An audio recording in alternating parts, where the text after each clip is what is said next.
Vinylcommunity, so Sean with another video, and for this video I'm jumping on another thread. This is for Morten, and he's got a thread going on which he wants us to show self-titled albums that aren't their debut.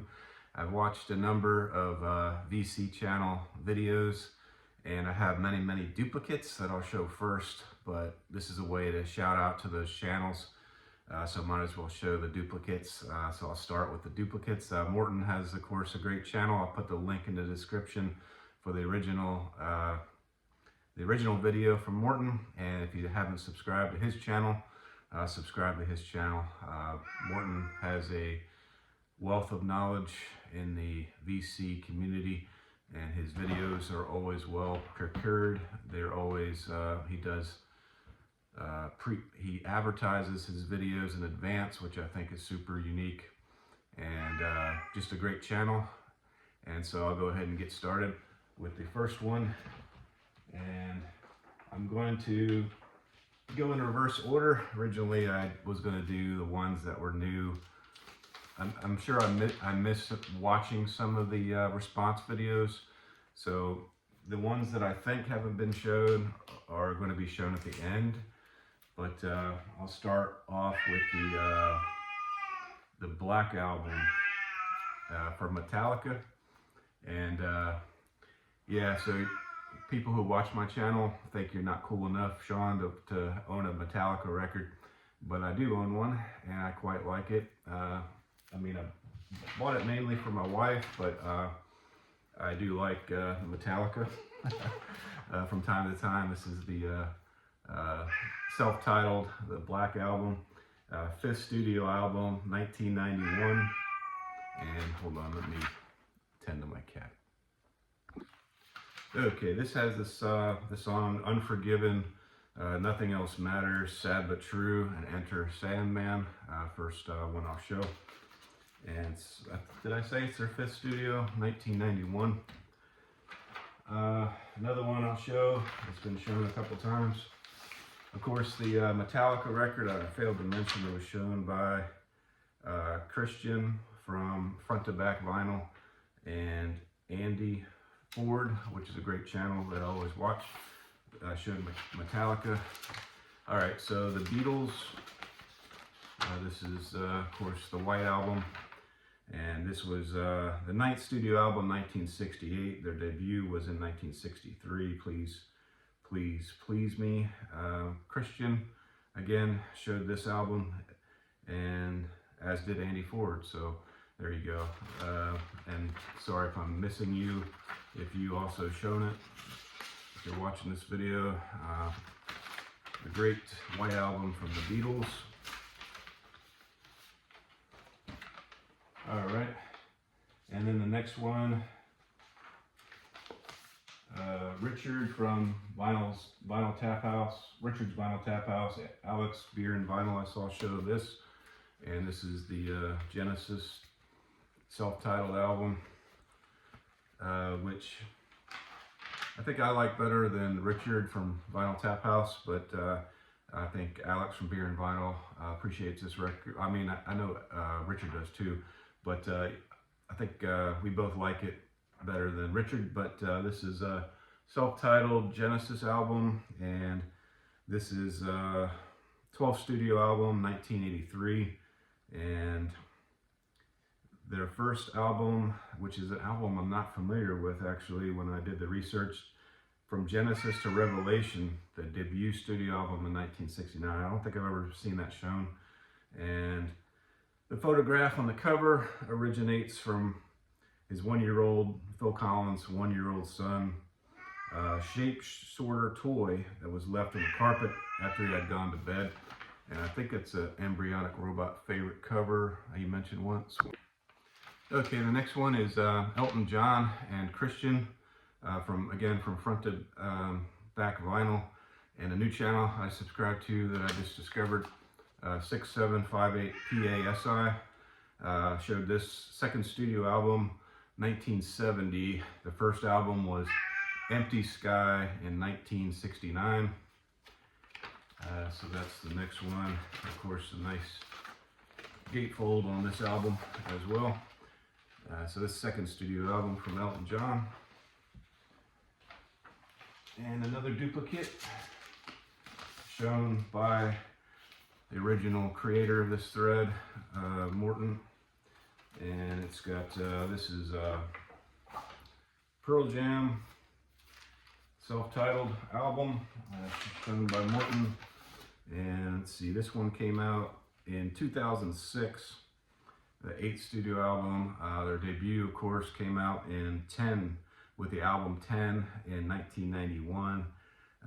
The Avocado album, referred to commonly as, just a great album from them. This is a little bit warped, this album, but I think everybody's copy is warped because of this booklet that they included with this reissue.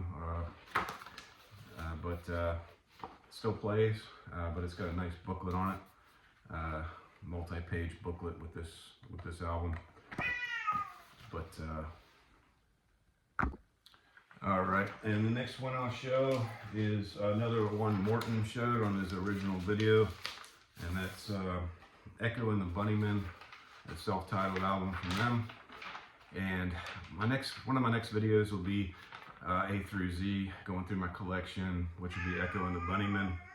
But yeah, but this album came out in 1987.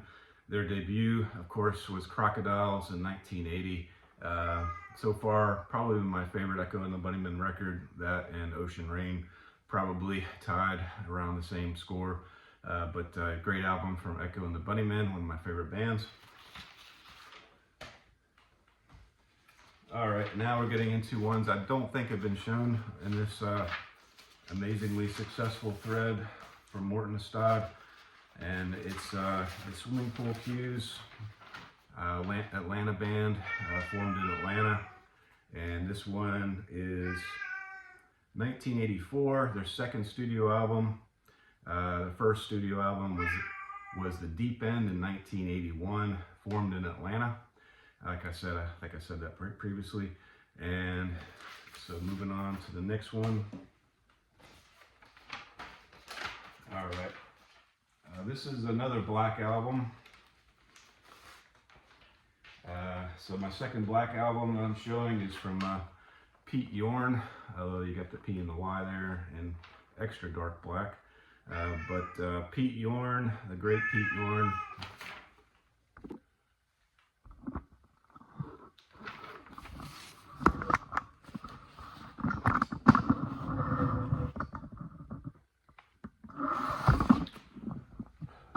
See if we can get through this video without my cat yelling again. Pete Yorn, this is, my cat has gotten me all discombobulated in this video. But Pete Yorn, this is his 2010, his 6th studio album. And if you if you go into YouTube and then you put in Pete Yorn, Life on a Chain, that's his most famous song. It's a great song that introduced me to Pete Yorn. And I don't have the album, which is his debut. It's the Music for the Morning After, and that's his debut. And that is a title that is all run together in one word, but that's Pete Yorn. This 2010 6th studio album that I just picked up in a recent Vinyl Finds video that I did a few videos ago. And that's Pete Yorn. All right, and then the next one is gray area when it comes to this challenge, but I'm going to show it anyway. This compilation from O.M.D. is not their original studio album, of course, because it's a compilation, showing that one as well. I think they also have their debut as Orchestral Maneuvers in the Dark. Orchestral Maneuvers in the Dark, but this I think qualifies because it's kind of like a self-titled. And I just played side 1 of Crosby, Stills and Nash this morning, so another great, same category, although this is a studio album. And yeah, the studio album is CSN, and it's not self-titled really, because their original studio album is called Crosby, Stills and Nash, but if it's this is their third studio album. It says on Discogs it's CSN, but you know, it says Crosby, Stills and Nash here, so I think it's they have two self-titled albums in my opinion, so I think it qualifies. Crosby, Stills and Nash, 1977, third studio album from this really great band. Like I say, I listened to side one of the this LP this morning and really enjoyed it. Forgot how good this album is. And then I'm down to my last two. Another Atlanta band, Collective Soul, and this is their 1995 album. Their second studio, Hints, Allegations, and Things Left Unsaid, was their 1993 debut. So just a great band here, Collective Soul. I want to pick up more albums than this one. I only have one from them, but yeah, so a great album from them. This one has The World I Know, December, Where the River Flows, Gel, just packed full of great songs. Love this album. And see, it's amazing once you don't have a cat screaming at you how more at ease you are on making these videos. But my last one is Bob Mould, and this is his self-titled, also referred to as the Hubcap video album. His self-titled, this came from the box set that I have from Bob Mould, and this is I'm actually missing their debut, which is Workbook. No, I'm sorry. Their debut is, yeah, Workbook in 1989. I'm missing that one. Also missing Black Sheets of Rain, which is $60 on Discogs right now, and Workbook is $50, or I could get the box set that I don't have from Bob Mould, pay about the same price, so I'm not sure what I'm going to do with that. But anyway, this is his third studio album, the self-titled 1996 debut, Bob Mould. So again, if you haven't subscribed to Mr. Morten, then subscribe to him, and I'll see you in the next video. Subscribe, thumbs up, all comments would be appreciated, and responded to hate mail, anything like that is also appreciated. Thank you.